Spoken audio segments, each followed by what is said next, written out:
मित्रों नमस्कार। आप हैं बसंत गुरु जी के साथ। जीवन का सक्सेस कैसे मिलती है, इस संदर्भ में हम बातें करते हैं सक्सेस मंत्र में। तो आइए आज हम अपनी बातें रखते हैं कि जीवन में कर्म को यदि दूरदृष्टि में रखें, जीवन का कर्म, हम ऐसा कोई कर्म ना करें जिसमें हमारा कोई विजन ना हो। यदि हम एक विजन उठा लें और उस विजन में हम अपने कर्म को नियोजित कर दें मित्र, तो फिर सफलताएं तो हमारे साथ साथ चलेगी। लेकिन कब करें, कैसे करें और कैसे कैसे जानें कि यह कर्म हमारे नियोजित है। तो सबसे पहले तो आपको तमाम तरह के अध्ययन करना सीखना होगा। अध्ययन करना सीखना होगा। केवल ऐसा नहीं है कि हम मैथ्स जानते हैं तो हमने मैथ्स से पढ़ लिया तब हम सफल हो जाएंगे। मैथ्स पढ़ने से केवल आप गुणा भाग सीखेंगे, पर आपको यदि आवश्यकता पड़ गया लाइफ की, बायोलॉजी की, तब तो फिर आप वहाँ सफल हो जाएंगे। लेकिन आपको ज़रूरत पड़ गया आपकी लाइफ की, अर्थव्यवस्था की, बैंकिंग की, तब तो फिर आप वहाँ असफल हो गए।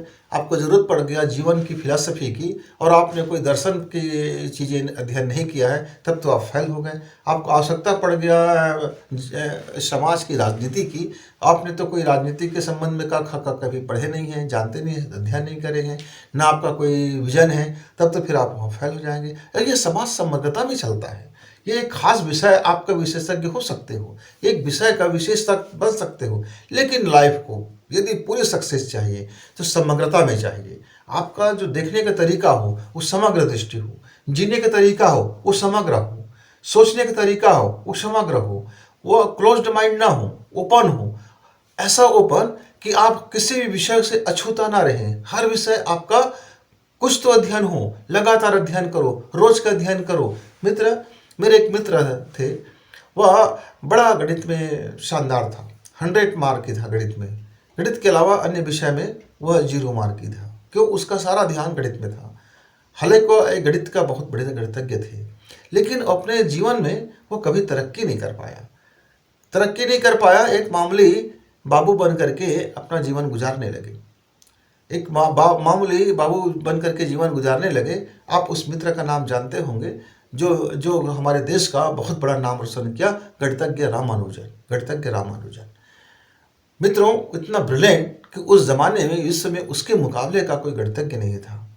लेकिन आप देखें, उनके जीवन उपार्जन के लिए एक मामूली बाबू बन करके उसको जीवन गुजारना पड़ा, और उनके पास अपने थीसिस लिखने के लिए, अपने सारे चीज़ लिखने के लिए कोई कापियाँ नहीं रहते थे, पुस्तक कलम नहीं रहते थे, कोई साधन नहीं रहते थे, कोई ऐसा नहीं रहते थे जिसपे वो अपना जो खोज है, आविष्कार है, जो गणित की, जो जटिल से जटिल गणित को हल करने का जो तरीका है, वो उसको लिख सके। इसलिए वह अखबार के कतरने पर कहीं जगह मिल जाता, कुछ कागज़ें मिल जाते, कुछ रफ मिल जाते, उस पर वह अपना लिख लिया करते थे।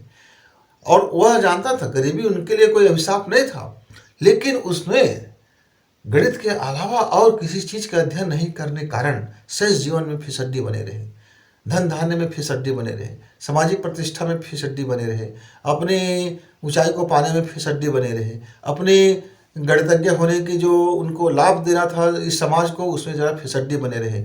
वह तो अंतिम काल में, जीवन के ऐसे काल में वह फेमस हुआ कि जब वह महान गणितज्ञ बन चुके थे, तब लोग उसको, यह गणित दैवी वरदान है इनका समझ के लोग जुड़े, क्योंकि उसका गणित तो दैवी वरदान जैसे ही था। उनके पास गणित का जबरदस्त ज्ञान था। मित्रों, वो एक साइड यदि आपके पास ज्ञान है तो आप उस ज्ञान में विशिष्टता तो हासिल कर सकते हैं, लेकिन समग्रता यदि आप में आ जाती है, उसके साथ साथ और कुछ आप अध्ययन कर लेते हैं, अपने जीवन शैली को थोड़ा सा बदल लेते हैं, थोड़ी आदतों में आप शुमार कर लेते हैं समय रहते, तो फिर आपका विकास समग्रता में होगा और इस दुनिया को ज़्यादा लाभ होगा। आपको भी लाभ होगा, परिवार को भी लाभ होगा, आपके मित्रों को भी लाभ होगा, नए यूथ को भी लाभ होगा, और इस संसार को भी लाभ होगा। तो आपका जो विशेषता है, आपके पास कुशाग्र बुद्धि है, उसका इस्तेमाल समग्रता में कीजिए। हमारे अब्दुल कलाम जी जो राष्ट्रपति जी हुए, वो उनका जो विषय था वो समग्रता में था। वे अपने काम भी करते थे, शोध भी करते थे, और अन्य तमाम चीज़ों को वह रोज का रोज पढ़ाई भी करते थे। कुछ न कुछ पुस्तकें वह उठा लेते थे, पढ़ते थे। कभी दर्शन का पुस्तक उठा लिया, कभी राजनीति का उठा लिया, कभी भूगोल का उठा लिया, कभी अर्थशास्त्र का उठा लिया। मतलब वह अपने एक निश्चित 1 घंटा का समय रखते थे जिसमें उसको पुस्तक का अध्ययन करना होता था। और वह दूरदृष्टि अपनाते थे जीवन में। हमारे देश में कई ऋषि हुए, कई मुनि हुए, कई वैज्ञानिक हुए, कई लोग हुए हैं जिसके पास समग्र दृष्टि है। और वे महान अरविंद, अरविंद का नाम आपने सुना होगा, महान संत अरविंद का नाम। केवल वह अध्यात्म ही नहीं बल्कि वह हमारे आज के विषय, जो वर्तमान विषय है उस पर भी वो निष्णात थे, बड़े विशेषज्ञ थे। आपने हमारे युवा विवेकानंद को जानते ही होंगे। विवेकानंद केवल गणित वर्ष नहीं जानता था, केवल विज्ञान नहीं जानता था, केवल अंग्रेजी नहीं, ऐसा नहीं था। वे सारे विषयों में पकड़ रखते थे, वो अध्ययन करते थे, खेल कूद करते थे। वो कहते थे मेरा युवा बलिष्ठ हो, मेरा युवा तेजस्वी हो। मेरा युवा जब शरीर से बलिष्ठ नहीं होगा तो फिर मन उसका कमजोर पड़ेगा। क्यों? अब मान लीजिए मैं अपनी बात बताता हूँ। मैं जब 10वीं 11वीं क्लास का जब छात्र था तो मेरा शरीर बहुत कमजोर था। मैं बहुत शारीरिक दृष्टि से कमजोर छात्र था। कभी कभी मेरा इच्छा होता था कि मैं भी बॉक्सिंग में हिस्सा लूं, कभी मैं भी कबड्डी में हिस्सा लूं, मैं भी हॉकी में हिस्सा लूं, और मैं भी क्रिकेट में जरा अपना हाथ आजमाऊं, मैं भी दौड़ करके कोई इतिहास बना लूं, मैं भी चलो कसरत करके पहलवानी करके पछाड़ दूं। केवल वो इच्छाएं रहती थी और दब कर मर जाती थी। क्यों? क्योंकि मेरी शारीरिक स्थिति मुझको कहता था तुम बहुत कमज़ोर हो यार, तुम कहाँ ये सब कर पाओगे। लेकिन वहीं मेरे पास एक और मित्र था, हम दोनों क्लासमेट थे, वह मेरे जैसे भी कमज़ोर थे। लेकिन उन्होंने क्या किया, एक दिन उसको ख्याल आया कि नहीं, मुझको तो हॉकी का बड़े शानदार प्लेयर बनना है, और उसने अपना वर्जिश शुरू कर दिया, कसरत शुरू कर दिया, वर्कआउट शुरू कर दिया। पढ़ाई में यद्यपि उनका ध्यान कमज़ोर होता गया और वो उसका पूरा का पूरा ध्यान शरीर पे लग गया और वह एक अच्छा शानदार हॉकी खिलाड़ी बना। लेकिन सारी चीज़ें उसका छूट गया, मेरा खेल छूट गया और उनका पढ़ाई छूट गया और उसका पूरा ध्यान खेल में रह गया। तो मित्रों, एकांगी विकास होने से मज़ा नहीं आता जीवन में। जीवन में विकास होने से तभी मज़ा आता है जब आप समग्र दृष्टि रखो और अपनी चीज़ें आप बांट के रखो और एक दिशा में आप विशेषज्ञता हासिल करो। तो जीवन में कर्म करने के लिए आप विजन तैयार करो, दूरदृष्टि विजन हो।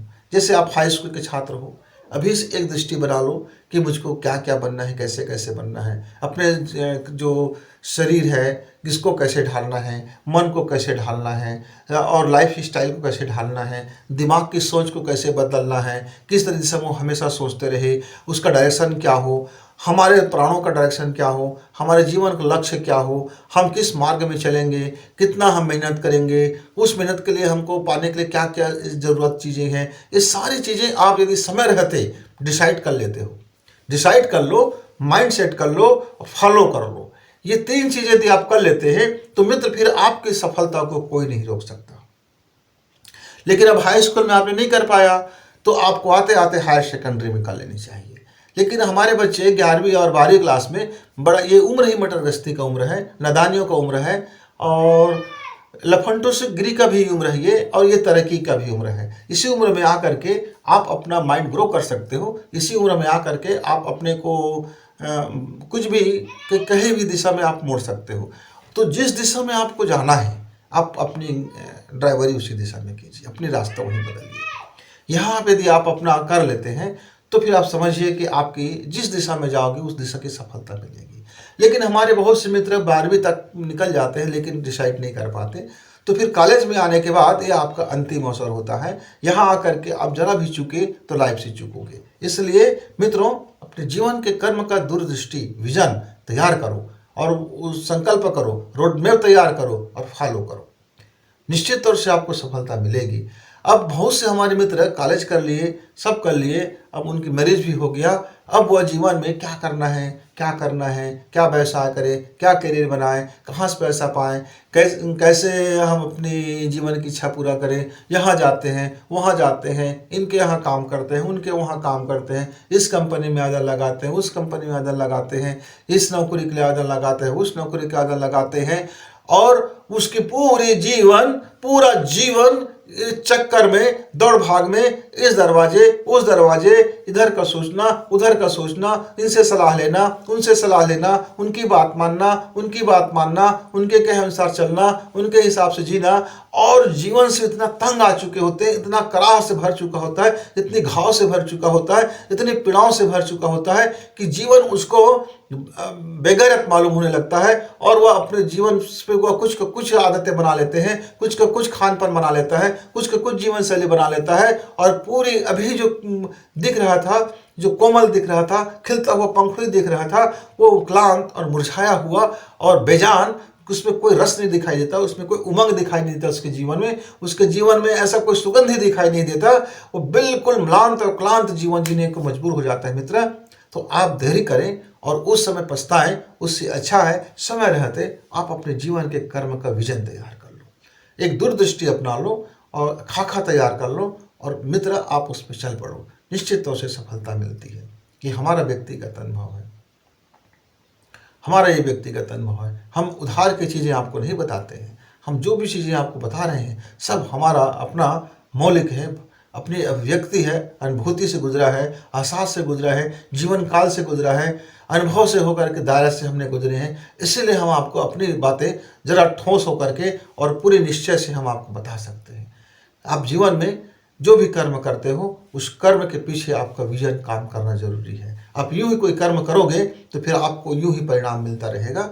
तो मित्रों, आप अपना समय खराब ना करें, अपना जीवन खराब ना करें, अपनी सांसें खराब ना करें, अपने स्वप्न खराब ना करें, अपना ड्रीम को खराब ना करें, खराब कुछ भी मत करें, क्योंकि इस जीवन में आपका हर पल बड़ी कीमती है, बहुत अनमोल है, एक एक क्षण अनमोल है। न जाने अगले पल क्या हो जाएगा, इस प्रकृति के अलावा किसी को ज्ञान नहीं है। इसलिए जितना जियो शानदार जियो, जितना कर्म करो शानदार कर्म करो, जितने पल आपके पास सांसें हैं बेहतरी का जीवन जियो मित्र। इस तरह आप जिंदगी में वाह से जियो, सुगंधि से जियो, भरपूर से जियो, प्राणवान बन के जियो, ऊर्जावान बन के जियो। निस्तेज जीवन किसी काम का नहीं होता, फेलियर जीवन किसी काम का नहीं होता, बोझ का जीवन किसी काम का नहीं होता।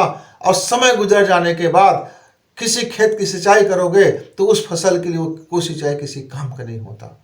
मित्र, जब आप धान बोए हैं, आज जब आपने बीज लगाया है, तभी से देखभाल कीजिए, तभी से सिंचाई गुड़ाई कीजिए, तभी से निदाई गुड़ाई कीजिए, तभी से रखवाली कीजिए। नहीं, धान पकने का समय आ गया, अब आप उसको खाद दोगे, पानी कुछ भी करोगे, अब वह तब तक कुछ मतलब का नहीं रह जाता। इसलिए किसान भाई से सीखें। जीवन का सर्वोत्तम यदि आपको कोई चीज़ का एग्जाम्पल है तो हमारे किसान भाइयों के पास होता है। आप जीवन को उसी के दृष्टि से देखें, उन्हीं के अनुसार से अपना कर्म करने का सिद्धांत का अपनाइए। देखिए तो प्लानिंग तो कीजिए, और उसके बाद देखेंगे कैसे सफलता आपके साथ साथ चली जाती है। क्यों? क्योंकि सफलता तो हमारे विजन में होता है। ये जो सफलता होता है वह बीज बोते समय ही हो जाता है। जिस चीज़ का बीज बोते हो उसकी सफलता उसके सामने आ जाता है मित्र। तो आप अपने डेली यूज में, डेली जीवन में, दैनंदिन जीवन में आप अपने विजन सही रखें। छोटी बातें, अनमोल बातें लेकर के आते हैं मित्र। तब तक फिर हम कल आएंगे। तब तक नमस्कार, धन्यवाद।